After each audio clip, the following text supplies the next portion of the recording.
తాకట్లో ఉన్న మీ బంగారాన్ని విడిపించి ఆ రోజు ఆన్లైన్ రేటుకి కొంటాం. Sharma gold company.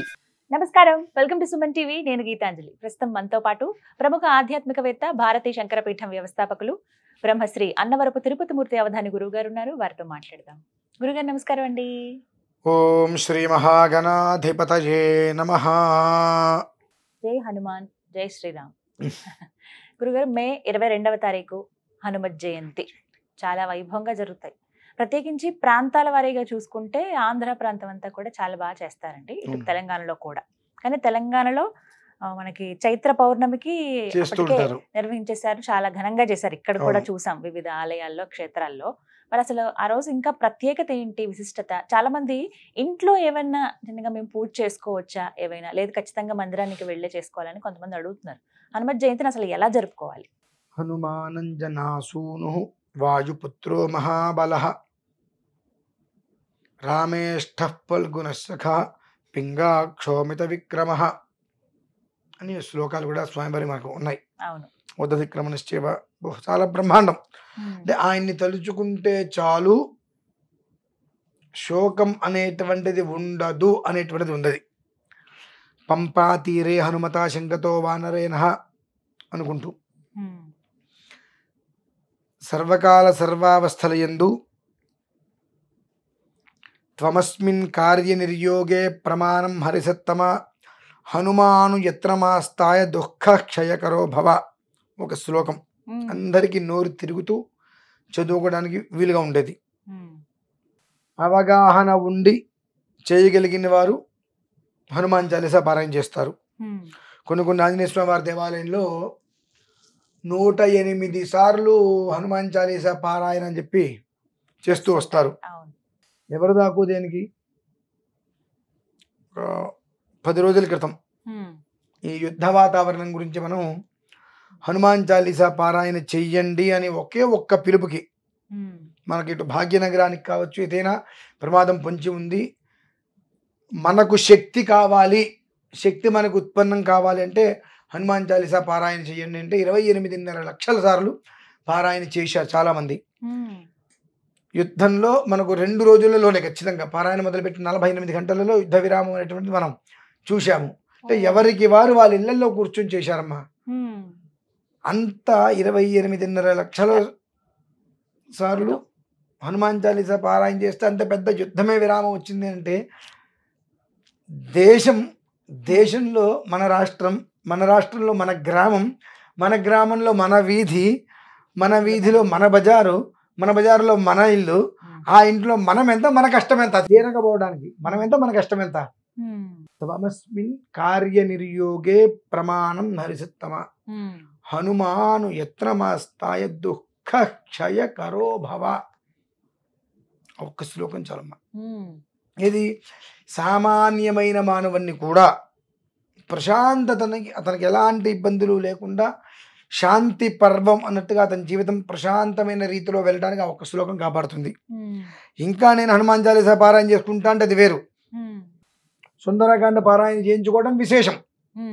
అంతకు మించి మంచి సూక్త పారాయణ అంటే ఈ ప్రాథమికం నుంచి వెళ్తుంటేనే శ్లోకమే ఇంత ఫలితం ఇస్తుంది, హనుమాన్ చాలీసా ఇంత ఫలితం ఇస్తుంది, సుందరకాండ అంత ఫలితం ఇస్తుంది, అంతకి 10,000 ఫలితం మన్యు సూక్తం. అంటే అంతకు మించి అంత పెద్దదే మన కళ్ళ ముందు కనిపించింది. అంటే ఏదైనా మనకు కళ్ళ ముందు కనిపిస్తే ఏం చేయలేరండి జనాలు, ఎవరు నమ్మరు, కనిపించినా నమ్మరు, మామూలుగా అసలు నమ్మరు.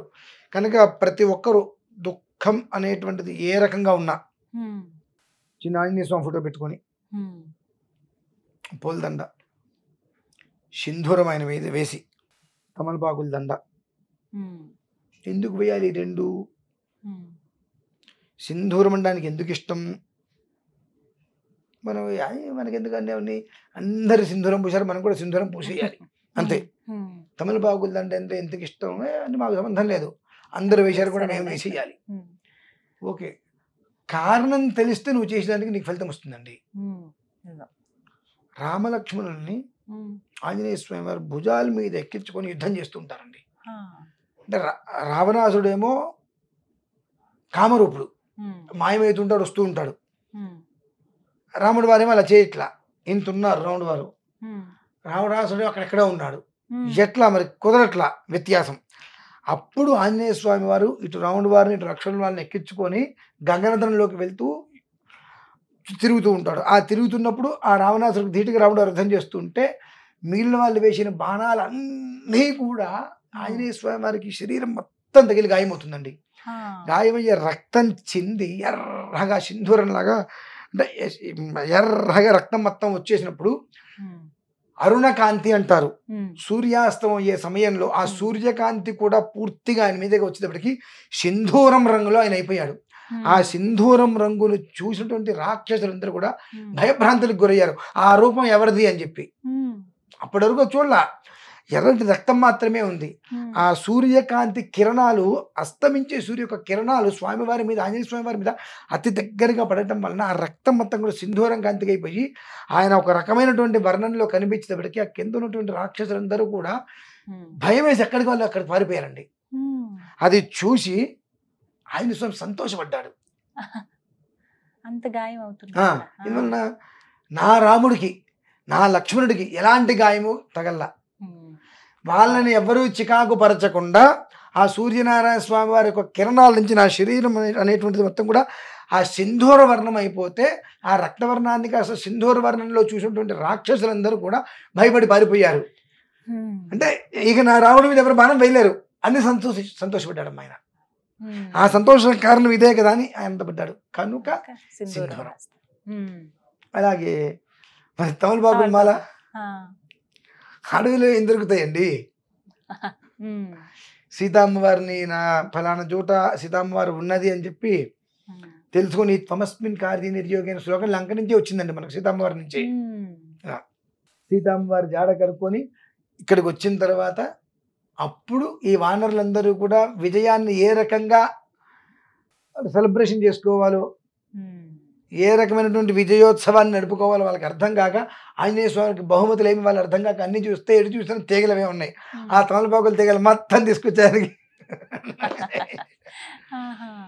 వాళ్ళు ఆనందాన్ని ఆ రకంగా తెలుపుకున్నారు. ఆ తమలపాకులు మొత్తం చూసి ఆయన ఆనందపడ్డాడు. పచ్చగా పసిడి రంగు ఉంటారు, పచ్చగా పసిడి కాదు పచ్చటి రంగులో ఆయన కనిపించాడు. నిత్య కళ్యాణం పచ్చదోరణం ఆ రకంగా అంత పచ్చగా కనిపించేటప్పటికి ఆనందాన్ని ఆశ్చర్యపోయారు. అది ఆంజనేయ స్వామికి ఆ తమలపాకులు మాల వేస్తే ఇష్టము అంటానికి ఆ విజయోత్సాహానికి ఆయన మెడలు అది వేశారు కాబట్టి అది ఇష్టం. సింధూరానికి అది కారణం కాబట్టి ఆ రోజు నాడు సింధూరంతో స్వామివారికి అర్చన చేసుకొని తమలపాకులు దండ వేసి ఫోటోకి చక్కగా నీకు ఓపిక ఉంది కనీసం ఒక 11 సార్లు అంటే ఆంజనేయ స్వామి వారి ఈశ్వరుడు యొక్క 11వ వంశమ్మ. 11వ వంశం ఆంజనేయ స్వామి వారు భోజనం చేస్తున్నారు. సీతమ్మవారు వడ్డిస్తుంది. ఆవిడ వడ్డిస్తుంది అని తింటున్నాడమ్మా. ఆగట్లు ఎక్కడ కొన్ని వేల మంది కానీ వండారు, ఇంచుమించు మొత్తం ఈయన తింటూనే ఉన్నాడు, ఆవిడ వడ్డిస్తూనే ఉంది. భయం వేసింది సీతమ్మవారికి. వెంటనే లోపలికి వెళ్ళి, స్వామి ఏంటి వైపరీత్యము, ఆంజనేయ స్వామి చూస్తే ఇంటున్నాడు కోతిలాగా, నేను పెడుతున్నా తింటున్నాడు, ఈ గుండెగిలు అయిపోతున్నాయి, ఆయన ఏదో ఆయాసపడుతూ తినట్లేదు, ఇంకా పెట్టట్లేదు అన్నట్టుగానే ఉంది అక్కడ, ఆయన తింటాడంటే అప్పుడు రాముడు గారు అంటారు, నువ్వేమనుకుంటున్నావు, ఆంజనేయ స్వామి అంటే నాకేదో బంటు నీకేదో పనివాడు అన్నట్టుగా నువ్వు భావించి అక్కడ కూర్చోబెట్టి అన్నం పెడుతున్నావేమో, తప్పది. ఈశ్వరుడి యొక్క అంశ, సాక్షాత్తు ఈశ్వరుడి ఆ రూపంలో వచ్చాడు. నిన్ను నన్ను కాపాడటానికి, మనల్ని ఎవరు కాపాడతాడు? నిన్ను నన్ను కాపాడటానికి ఈశ్వరుడే ఏకాదశావతారంలో 11వ వంశగా ఆ రూపంలో వచ్చి మనల్ని కాపాడాడు, నమస్కారం చేసుకో అంటే అప్పుడు ఆంజనేయ స్వామి వెనకాల కూర్చొని, నాయన నీవెవరో నాకు ఇప్పుడే తెలిసింది, ఉపసంహరించుకో, మమ్మల్ని రక్షించు, వచ్చిన వాళ్ళందరి ముందు మేము అభాస్పాలు కాకుండా చూడు తండ్రి అని చెప్పి నమస్కారం చేసుకుంటే అప్పుడు ఆయన కడుపు నిండిందండి. ఆయన ఆంజనేయ స్వామి అంటే సామాన్యుడు కాదమ్మా, మనం పెట్టుకుంటాడు కదా మనం ఏదో అనుకుంటాం. ఈశ్వరుడు 11వ వంశ, సాక్షాత్తు ఈశ్వరుడు మళ్ళీ ఆంజనేయ స్వామి అంటే. కాబట్టి ఆయనకి ఆ రకంగా మన్యు సూక్తం లేదా హనుమాన్ చాలీసా లేదా త్వమస్మిన్ కార్య నిర్యోగో ఏదో ఒకటి భక్తిగా అక్కడికి కూర్చొని నమస్కారం చేసుకుని అంత కొబ్బరి చిప్ప పళ్ళు పెట్టు. ఆ రోజు నీకు ఎక్కడన్నా బయట కోతులు కనిపిస్తే కోతులకి ఏదైనా ఆహారం పెట్టు. నీ ఇంటి పరిసర ప్రాంతాల్లోకి కాంపౌండ్ వాళ్ళు దాటి చీమ కూడా ఆయన అనుమతి లేని లోపలికి రాదమ్మా. అంత జాగ్రత్తగా వజ్ర కవచం వలె మనకు వీళ్ళు ద్వారపారకులు ఉంటారు చూడండి, ఆ రకంగా ఉండి కాపాడతాడు ఆయన ఈశ్వరుడు. అంతకన్నా మనకు కావాల్సిన పుణ్యం ఏంటి, యోగం ఏంటి? ఈ జన్మకి మనకు అటువంటి యోగం పట్టింది అంటే ఈ జన్మలో పుణ్యం కదమ్మా. ఏ జన్మలోనో ఎక్కడో ఎంతో పుణ్యం చేసుకుని ఉండబట్టి ఈ జన్మలో మనం చేసుకుంటుంటే ఆ చిన్న క్రతువుకి సాక్షాత్తు ఈశ్వరుడు వచ్చి ఇంటి ముందు ద్వారపారకులాగా నిలబడ్డాడంటే ఎంత పుణ్యం చేసుకోవాలి మనము. ఆ ఒక్క అవకాశాన్ని సద్వినియోగం చేసుకోమని చెప్తాను నేను. తప్పకుండా 22వ తారీఖు. అలాగే గురుగారు, ధన్యవాదాలండి. పరమేశ్వర.